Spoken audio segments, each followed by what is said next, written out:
Hej Anders, det er Karoline, som du kan se, obviously. Tak for din besked, og jeg skriver lige en lille besked tilbage til dig, og det kan være vores sjov lille leg. Jeg har lige spist frokost, og jeg sidder i Botaniske Havene, lige ved siden af mit arbejde, og det er bare så flot og dejligt, og solen skinner, og det ser ud som det får, eller it's supposed to be forår. It's supposed to be autumn, men det ser ud som det er sommer. Det er rigtig dejligt.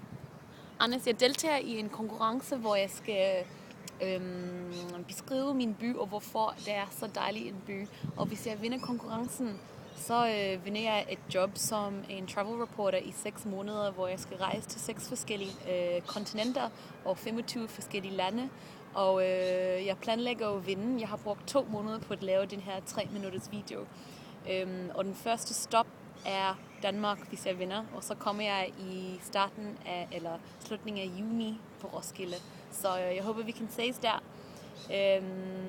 Hvis du vil gerne hjælpe mig at vinde, når jeg har uploadet min video, så skal du stemme for mig. Men time is running out. It's due on Monday, and I'm probably going to submit it on Sunday night. So I'm going to message you and make you and Anna and everyone vote so I can win.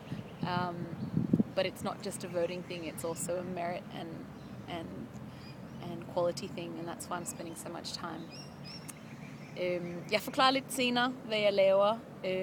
Måske kan vi snakke i næste uge, når jeg har lidt mere tid, når jeg har afleveret det hele. Det er ligesom universitetet lige nu. Jeg har ikke sovet særlig meget. Jeg kan ikke sove, fordi jeg tænker så meget på alle de vilde planer, jeg har til fremtiden. Jeg savner også dig, og jeg savner Anne, og jeg savner virkelig meget mit danske liv, som jeg værdsætter rigtig meget, især nu, fordi jeg ikke er der mere. Så vi skal snart ses, ikke? Beijão.